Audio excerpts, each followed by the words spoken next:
नमस्कार दोस्तों, stock market studies में फिर से एक बार आपको बहुत-बहुत स्वागत है। तो आज मैं फिर से आपके सामने कुछ इंपॉर्टेंट कंपनी के अपडेट शेयर करने वाला हूँ, तो वीडियो को पूरा लास्ट तक देखिएगा।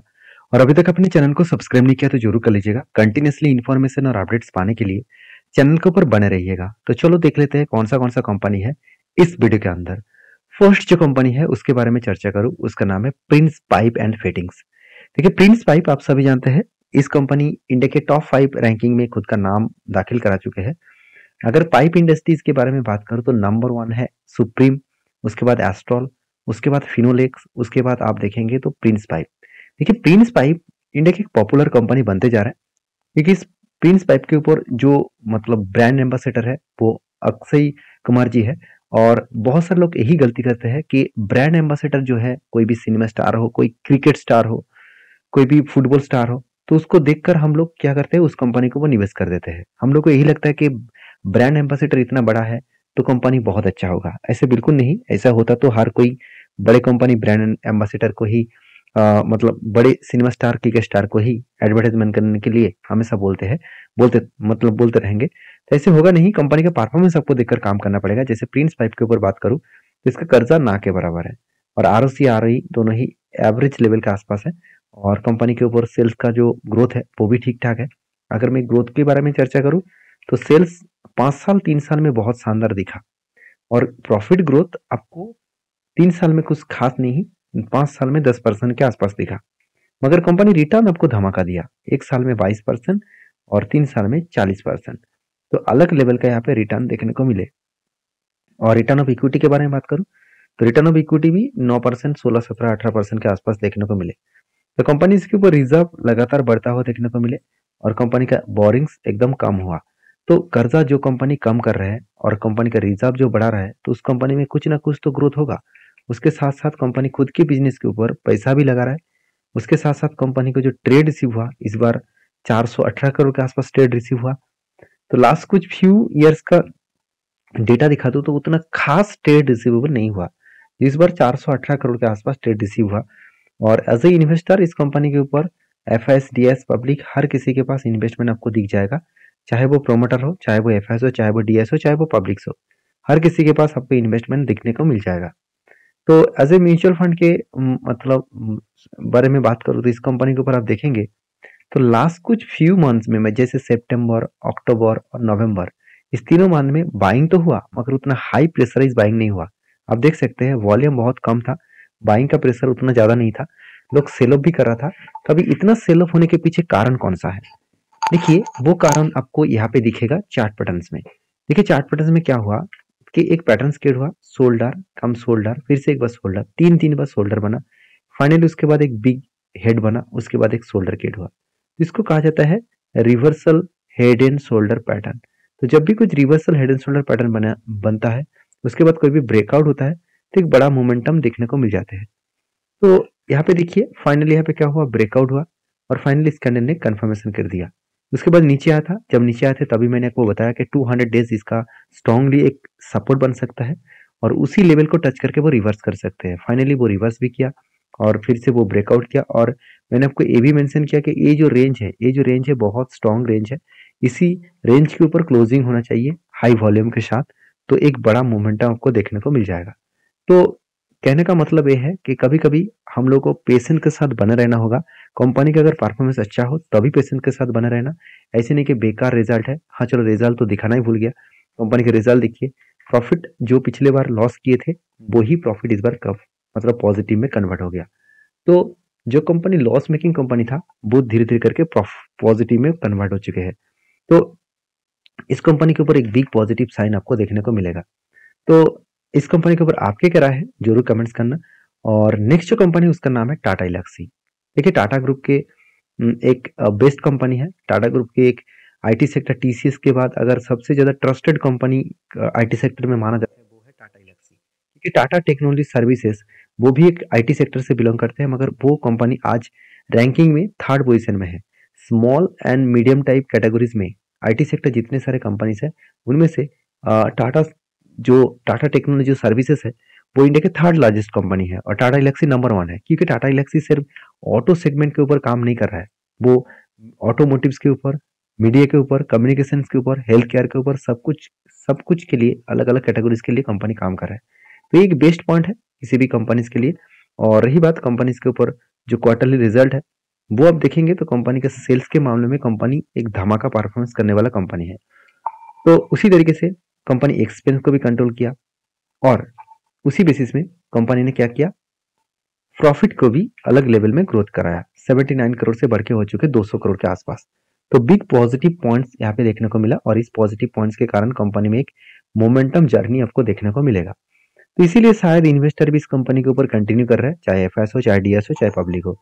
हर किसी व्यक्ति के पास इस कंपनी का होल्डिंग्स आपको देखने को मिल जाएगा। हाँ, मान लेता हूँ कि पब्लिक के पास ज्यादा होल्डिंग्स है, इंस्टीट्यूशन के पास ज्यादा नहीं है। उसके पीछे रीजन भी है क्योंकि टेक्नोलॉजी इंडस्ट्रीज में अभी फिलहाल के लिए जो सिचुएशन है, जो यूएस मार्केट में ये बताया जा रहा है कि यूएस मार्केट में रिसेशन आने वाला है 2024 में। तो अगर रिसेशन आए तो सबसे ज्यादा अगर पिटाई कोई किसी भी कंपनी को देखने को मिलेगा वो है आईटी सेक्टर के ऊपर, क्योंकि आईटी सेक्टर सबसे ज्यादा सर्विसेज यूएस मार्केट को देते रहते हैं।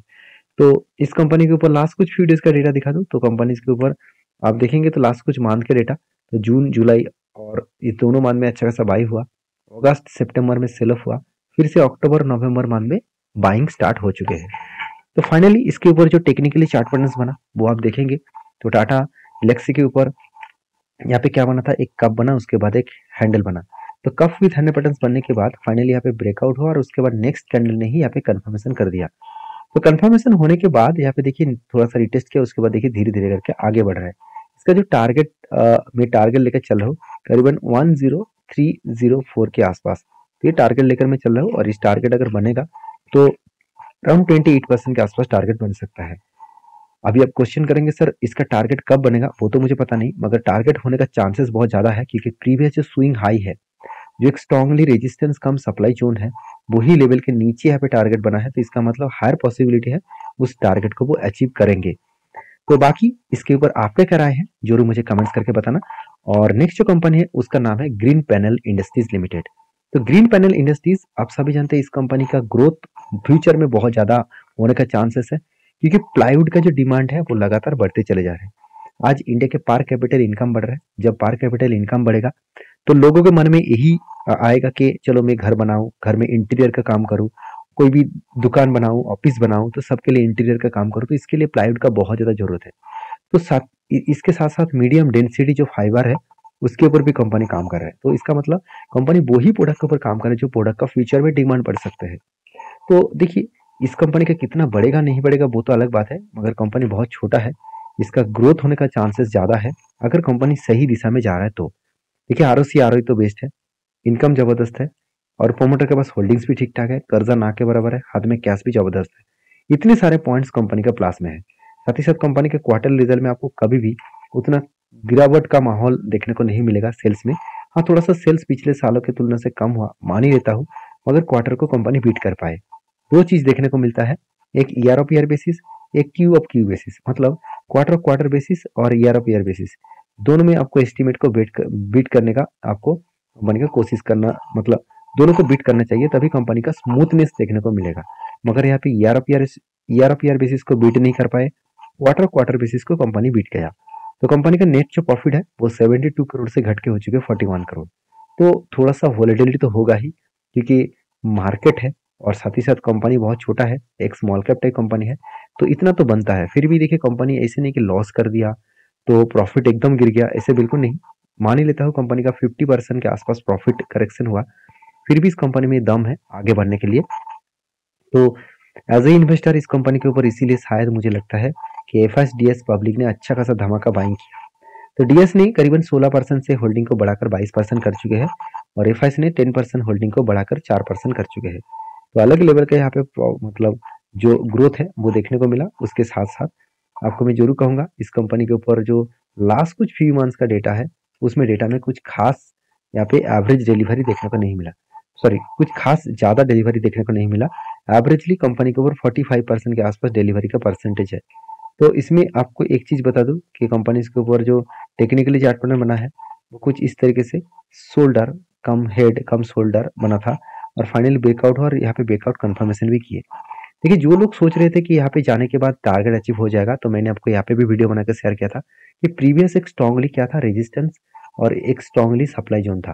तो जब भी कोई रेजिस्टेंस को ना ब्रेक किया और बिग क्रैश हो गया, तो उसी लेवल में जाने के बाद एक करेक्शन जरूर दिखेगा।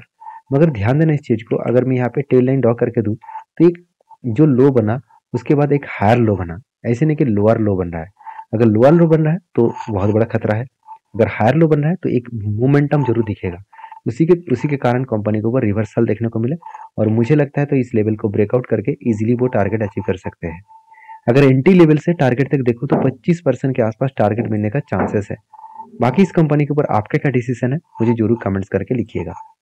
और आप कौन सा कंपनी के ऊपर वीडियो देखना चाहते हैं वो भी मुझे कमेंट्स करिए। हाँ, कुछ दोस्तों ने मुझे कमेंट्स किया, बहुत रिक्वेस्ट किया कि सर आप जितने आईपीओ आ रहा है, जो आईपीओ बीएससी एनएससी में लिस्टिंग होगा उसके बारे में एक बार वीडियो जरूर शेयर करिएगा इन डिटेल्स में। मैं आपको प्रॉमिस कर रहा हूँ कि मैं नेक्स्ट जितने आईपीओ आएगा, मैं जल्द से जल्द नेक्स्ट हफ्ते से ही सारे वीडियोस मैं आपके साथ शेयर करता रहूंगा। तो नेक्स्ट जो कंपनी उसका नाम है, आप देखेंगे तो अल्फालॉजिक टेक्नोलॉजी सिस्टम्स लिमिटेड, जो एक आईटी सॉल्यूशंस कंपनी है। छोटा सा कंपनी है, 300 करोड़ का मार्केट कैप है, एक छोटा सा आईटी कंपनी है। तो इसके ऊपर आपको काम करना है तो एक बार ध्यान से सारी चीज़ों को देखकर काम करना। और कंपनी के ऊपर एज ए इन्वेस्टर, प्रोमोटर से लेकर एफएसडीएस पब्लिक के ऊपर अच्छा खासा यहाँ पे धमाका, मतलब सॉरी, प्रोमोटर के बाद पब्लिक के पास ही होल्डिंग्स है, इंस्टीट्यूशन के पास इसका होल्डिंग्स नहीं है। तो मैं बार बार कहूंगा कि इस कंपनी के ऊपर जो एक्स्ट्रा बेनिफिट देने वाला है कि हर 3 शेयर के बदले आपको 1 शेयर बोनस के हिसाब से मिलेगा, इसको देखकर खुश मत हो जाना, सारी चीज़ों को ध्यान से पढ़ना, उसके बाद कुछ डिसीजन लेना। तो ये था कुछ कंपनीज का अपडेट। वीडियो में अगर जानकारी अच्छा मिले तो प्लीज़ लाइक करना, दोस्तों के साथ भी शेयर करना और चैनल को भी सब्सक्राइब करना। मिलते हैं नेक्स्ट वीडियो में, तब तक के लिए धन्यवाद।